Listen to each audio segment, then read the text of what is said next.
get into yourself, get to understand your body. How am I really feeling? So once I understand how I am feeling, then maybe I will know who am I supposed to go for the help for. So if I know I am feeling anxious, so who in my capacity can I be able to reach out? Even if it is maybe a therapy, or maybe therapy is a bit expensive for you, who else in their little capacity they can be able to help me. So get in touch with your body first. Get in touch with your body. Acknowledge. Get in touch with your body. Then make the right decision after that.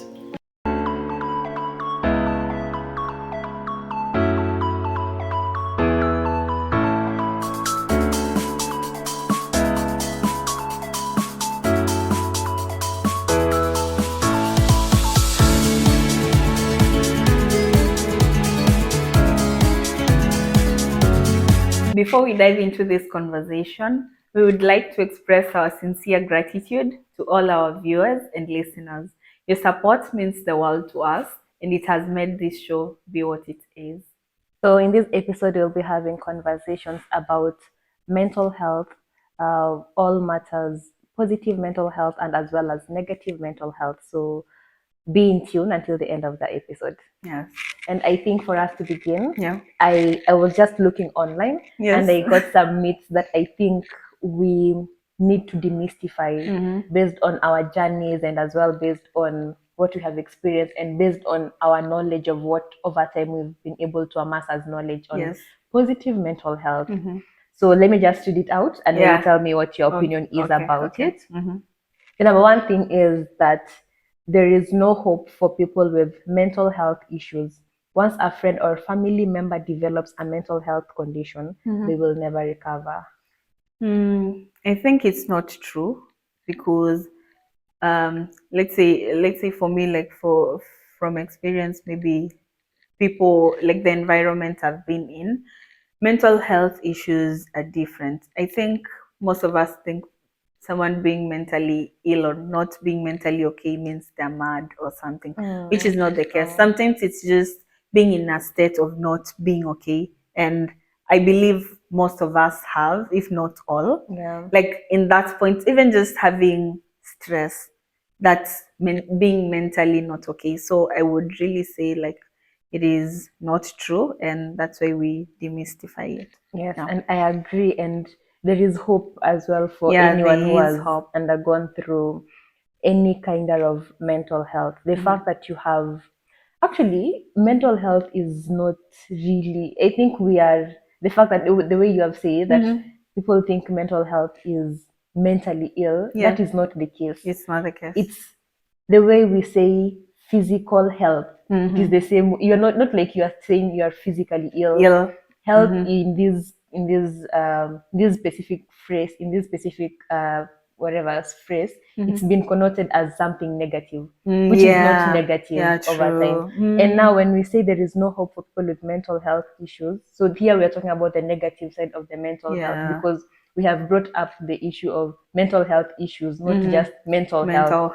Yeah. So there is definitely hope if you have had any mental health issue. And once a friend or family member develops a mental health condition, they will recover if they decide to themselves, and if they are willing to take the necessary help for them to recover. So number two myth that I think we need to demystify as well is that mental health issues are a result of personality weaknesses or character flaws. I don't think so. Like, it's even funny. Yeah, it's even funny. I don't think so. And I think personalities are just shaped by people's environment, how people have been brought up, the kind of people they've interacted with. It's not because probably you're not okay mentally that is a result or causes you to have, those personality issues, maybe, as people would say. And then I think, like, for personality, it's very relative, Yeah. your perspective about life or about a particular identity expressed or embodied by someone would be different from a different person's perspective. So I think it's totally not true.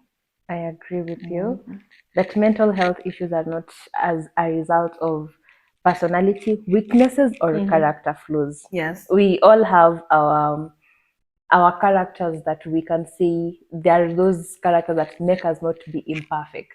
And no, you not being imperfect could not mean that the fact that that is you now, your ability to be mentally Okay. not Not okay. okay would mean that it is stemming from your characters. And even if it is the character that has made you be mentally not okay, then you can't blame it on the character. Maybe there is something external that made you, That triggered the Yes. rise of that character. Exactly, exactly. that makes And sense. so it's like a combination of so many things yeah. that you don't just wake up one day and you decide that now today I have a mental health condition.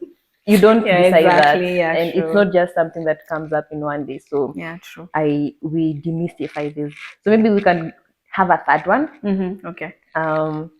It says, I can't do anything for a person with a mental health issue. I think it's not true. It is not true because being in an environment with someone who is mentally struggling, let's take for instance depression. You being there and the ability for you just to give a listening ear is already something you're doing for that person. So I think being with people or someone who is facing this issue can give you the ability or puts you in a position to still help. There's hope. You can still do a lot for this person. You can probably enable them to understand, because it needs to come from them, enable them to understand that they actually need this help.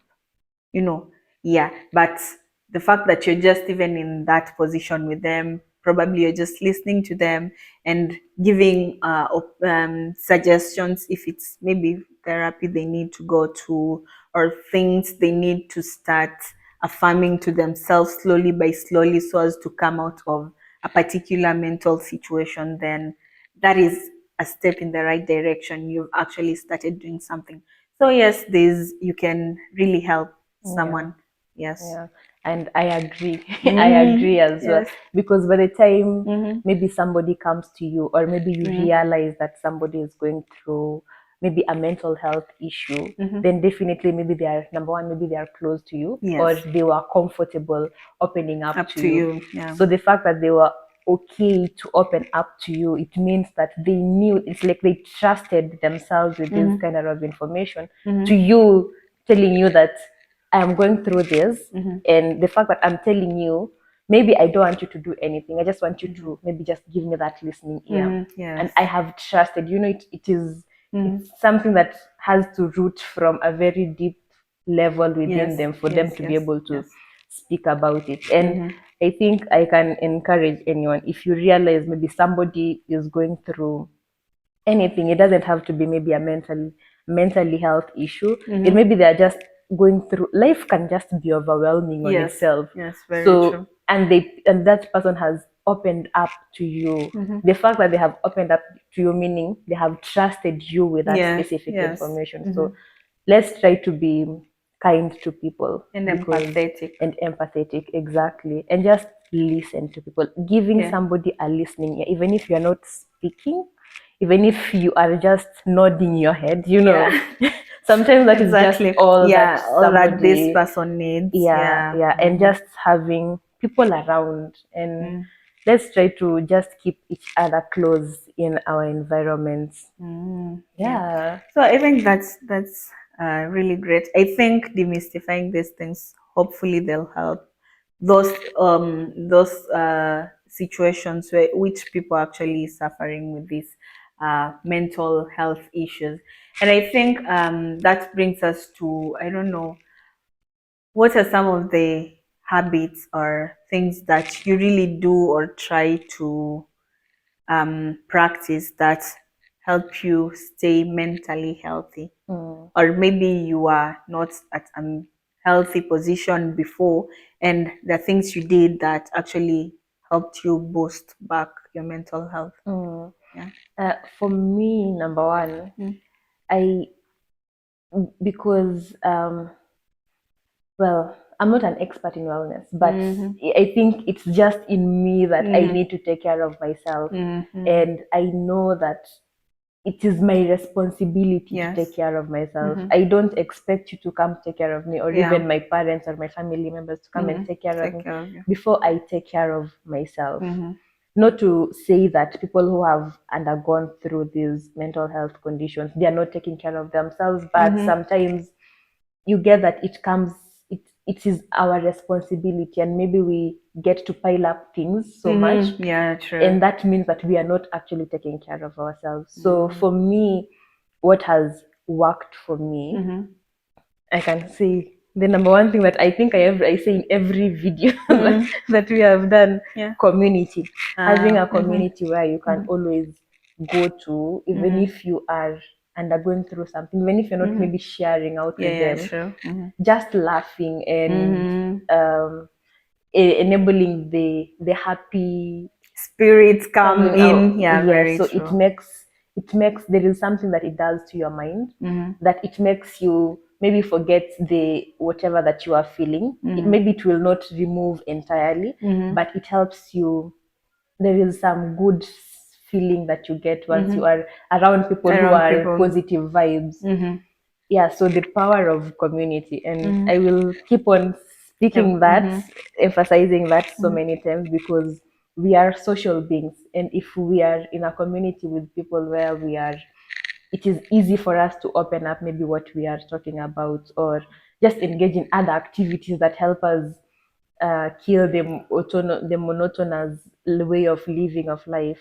It helps. It has helped for me. It has helped me. Yeah, I don't know what power of community has done for you in terms of mental health. For me, I would say just recently. Initially, I've always from some of the videos we've recorded, I even shared I used to be very introverted, but now later on, putting myself in a community, let's say people who maybe a Bible study group, or people who are actually ex- not experiencing, like the way you said, people doing things that you also like doing, and just being within that community has also helped me stay in check mentally, and just doing things that I love doing, especially when I'm feeling down or I'm feeling low.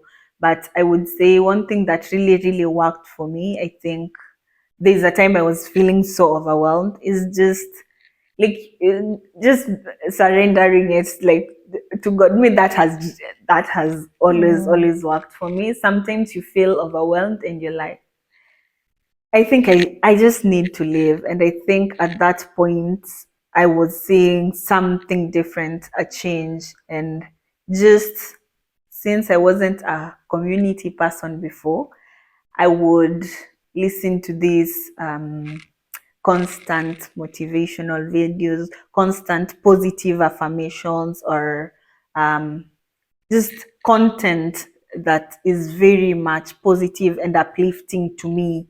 And and I would find, slowly by slowly, the more I fed my mind with this, the more I saw a change. And it got to a point I was like, I know I've come from somewhere, but I don't know what has happened. But later on, I noticed it's because I was feeding myself with what I want to achieve later, or what I want to feel like. If it's feeling happy, I'm just having those positive vibes constantly, to the point that my brain now registers this is actually the norm for you. Yeah, so that has really worked for me as well. I agree, and I can see clearly the power of the mind when it comes to our mental health, because maybe let's talk of maybe anxiety. Mm-hmm, If you're going through anxiety, definitely it's stemming from somewhere. yeah, true. And the more you continue tolerating that anxiety, the more it is going to take over. Yeah, because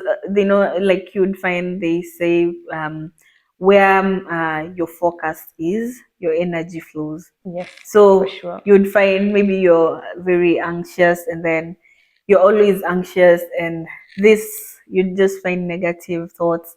And the problem with the brain is that once like there would be many things positive happening in your life, but it would only see like it would only focus on the negative one, or that which you don't want. Yes. The stressful one, it might just be one and you have a million other good things happening, but it will focus on this, and then you just realize your energy kind of flows, and with time you're draining. Yeah. So and it's the same thing. Actually, I was listening to somebody. Yes. Mel Robbins. She was saying that you see why maybe you want to, maybe you have a dream car. Yes. And maybe this dream car is maybe a Range Rover. All of a sudden now you will start seeing Range Rovers everywhere. Very true. Why is it that before you are not seeing Range Rovers? Maybe let me say you want a navy blue Range Rover. Yeah. All of a sudden you will start seeing navy blue ones. Yeah, very true. Why is it that before you are not seeing them? It's because we have I can't remember what she said it is, but she just called it RSA. I think that is reticular, something, but it is called RSA in short. It's in RSA. short, Maybe we can just put it there. Yeah, definitely. Yeah, so she was saying that specific effect in our minds, it gets to filter. So it's like you tell your mind what to focus on. So if you tell your mind that right now, or now, if your mind starts thinking now about a navy blue Range Rover, it comes to the forefront of your mind, and now every time you'll keep on seeing navy blue Range Rover. It's like it has now filtered, and it is navy blue Range Rover is the most important thing up there. Okay. So you start seeing that, and then now it's as she was saying, there is no way your mind can be able to focus on everything. That now today I have seen a plant, today I have seen a chair, now I will be it has to focus, because whatever you, the same way you said, whatever you put your energy on, your focus to, whatever you put your focus to, your energy flows. Yeah, so it is the same way. So it is that effect in your mind. It tells your mind that this is what this person is focusing on. So enable this person to make this happen. And then now the more you start focusing on that navy blue Range Rover, your mind also, because now it is, if it is a navy blue Range Rover, then I need to have money. So it starts now branching off into how can I be able to make money to get into this navy blue Range Rover. So it works that way. So the way we position our mindset, like whatever that we think over and over again, they eventually become who we are. Very true. That's very true. Yeah. That's really brilliant. And I don't know if there are any daily routines that you normally do. Because for me, I know I have this routine to keep myself in check. And I've mentioned so much about about motivational videos, because sometimes you might really feel low or overwhelmed, right? So for me, I normally have these routines, but mostly in the morning. It just sets my day, and I mentally train myself with those motivational videos, and let's say praying. Like when I wake up, I pray, motivational videos, and anything that is just going to get me equipped for the day, to a point that there was a time I would leave the house and I would, just how sometimes you get to town and things are not working out, and then you just meet with people who are already very angry at situations or themselves, and they would just also do things they would try to. And at this time I was listening to so many of this mindset trainings, and there's one that this speaker was saying that sometimes you only have control the things you have control over.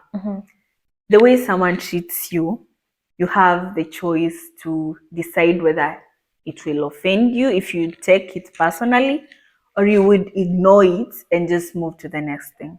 Or the way you react, let me say, the way you react to a situation is something you have control over. For sure. So you would find initially you would come from the house with so high moods, and then you just meet that one person in town who changes your mood completely. Yeah. And you would really get bored, and the rest of the day would change. But after I started listening to this and getting through this routine, I would meet such situations, but I tell my mind, or rather, I specifically make a choice not to let it affect my mood. Yes. And then there's this aspect where you would find that from what I've also read, like most of the time, some people just express the issues they're actually facing, or they express their insecurities through to you, or how they react to you. So sometimes you find someone is angry or accusing you of something, but in real sense, it's actually what they're facing at that moment. You understand? So once I got to understand this, I stopped taking so many things personally. It's not like everything, sometimes things are very overwhelming, and yes, it brings you down. But once I understood this concept, and just knowing that I have the power to actually see how I react to a situation, it totally changed my mindset, and it has enabled me over the time, at least to keep my mindset in check, and just to ensure that I'm always mentally stress free, especially when it comes to how I react to situations. Because sometimes you really feel maybe angry or frustrated, and then after something like 5 minutes, because the moment you feel angry and frustrated, that's now where the focus goes. And then the brain starts asking, that person did that to you, probably you're the problem. And then it will start, the way you say it starts breaking down. If you're the problem, what did you do? And then you start just blaming, and the more you blame, you find that this point or this duration of blame becomes too long, to the point that you cannot snap out of it anymore. And it doesn't have to go there, because now you've come from a positive energy and then drained yourself all the way to a negative one. So that's when I realized, if this is going to affect my energy, this is going to affect how I feel mentally, then I will choose not to engage. And that's why in recent years I've always like, let's say in the past 2 years, I'm always very intentional. If I see even people or situations that keep recurring, and if I change, or I would react a certain way, and they keep hurting me, or they keep disturbing my mind, the next time they happen, I will choose not to react, or I'll choose not to react differently. And as I choose this, I would realize, like, my energy or my mental health is actually protected. Maybe you have other stresses, but at least that you've put it away. You've not brought other problems in you. I think that's a major thing, that a major routine that has really been helping me. That's really powerful. And I can second the point of you like starting your morning with a ritual. I also use that. And on the days when maybe I've woken up late and I have not managed to do that, you just jump out of bed and you just face the world, without doing that the morning ritual. It is something that just happens, especially when you maybe go to work and then you find somebody who has some negative vibes.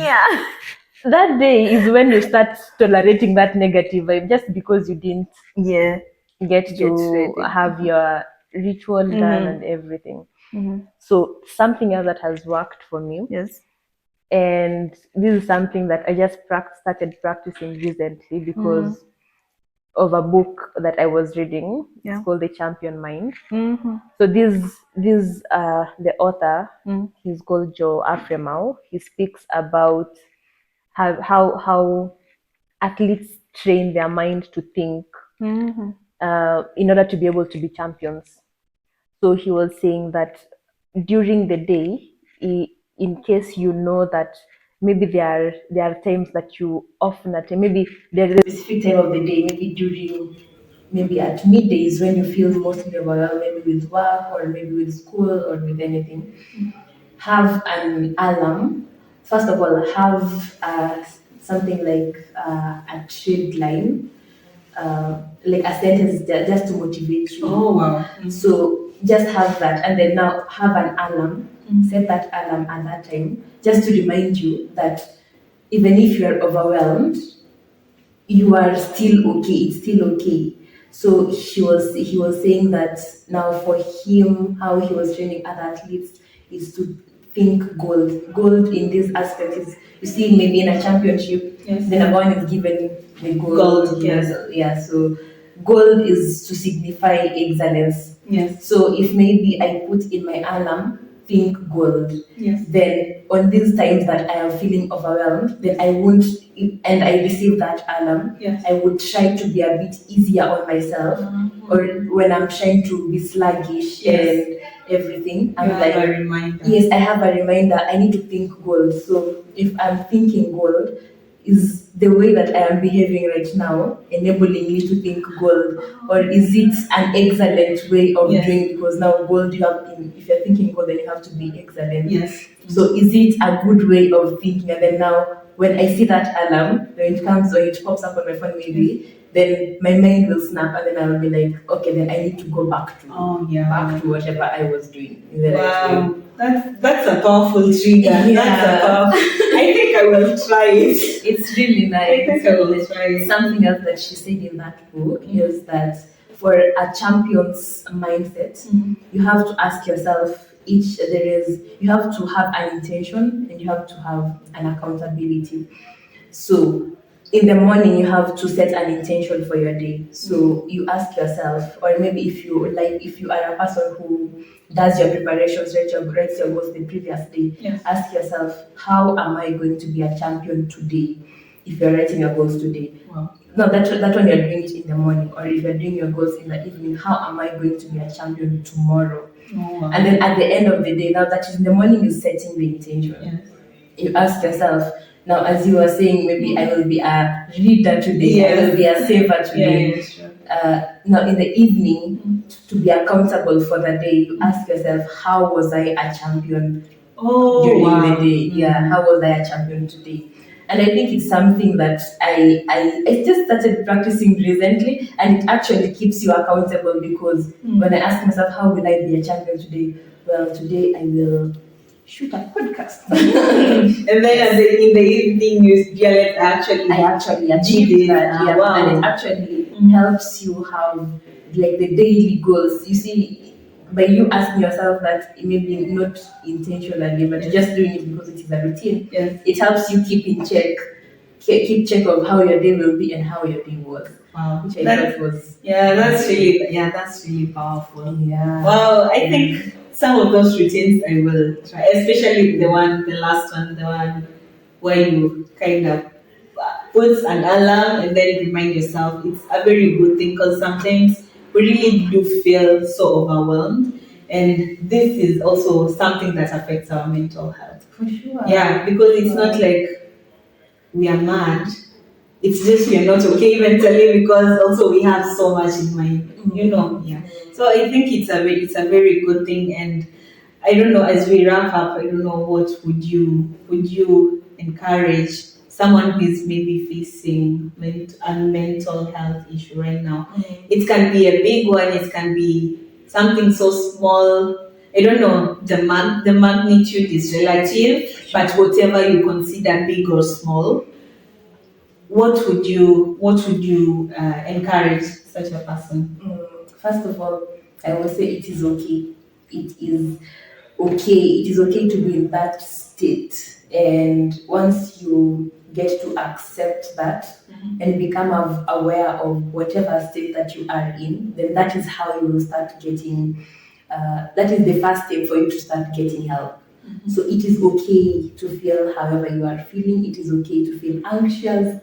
It is okay to not be okay. Yes. So, and then now, once you have done that, try to get into yourself, get to understand your body. How am I really feeling? So, once I understand how I am feeling, then maybe I will know who am I supposed to go for the help for. So if I know I am feeling anxious, so who in my capacity can I be able to reach out? Even if it is maybe a therapy, or maybe therapy is a bit expensive for you, who else in their little capacity they can be able to help me? So get in touch with your body first. Get in touch with your body, acknowledge, get in touch with your body, then make the right decision after that.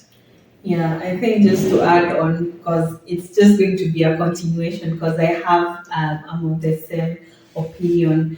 Once you've done all that Eda has said, just take it easy with yourself. Know it takes time.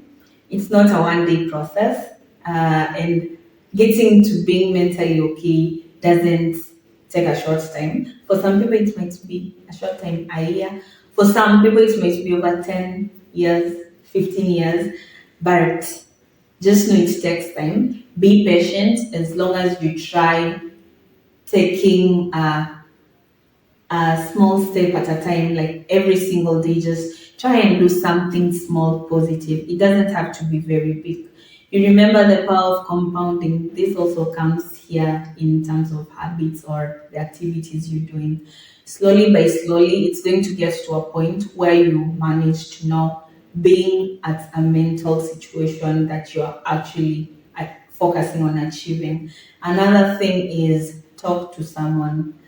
You can talk to people you feel like you're so comfortable with, because a problem shared is a problem half solved. So I think it's a good thing that you can also talk to someone. And also, don't let your refractory or healing period be too long, because if you also leave it to be too long, you might get to a point of being comfortable in that misery state, which getting back on track would really be maybe a little bit hard.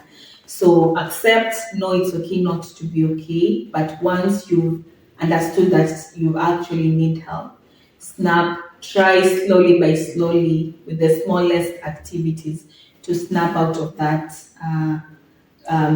state of just being there, state of misery, to enhance your mental health. Yeah, and just one last thing is that be willing to do the work. You don't just be in that state and now start feeling sorry for yourself. Once you have acknowledged that you are in that state, be willing to do the intentional work that goes into you healing yourself. Yeah. So be an active participant in your healing journey. Yes. Yeah. Until I think it's really been deep, and I feel like it's a conversation that we really had to have. Yeah, because most of the people are really battling with these issues, and I'm so sure we've also battled with these issues. It doesn't have to be big or small, whichever issue you've battled with. It can be just mere stress, or just being overwhelmed. We have dealt with this, and probably I hope you guys resonate and also just try to seek help when there is need. Yeah. So make sure you subscribe. It's been nice having you. As Eda says, subscribing is free, and also share with us your feedback and what also works for you and what you think are some of the things about mental health issues that we should tackle, so that we can be able to really bring authentic conversations and also value to our viewers, because we are learning from each other. For sure, yes. Thank you so much. And until next time. Bye. Bye.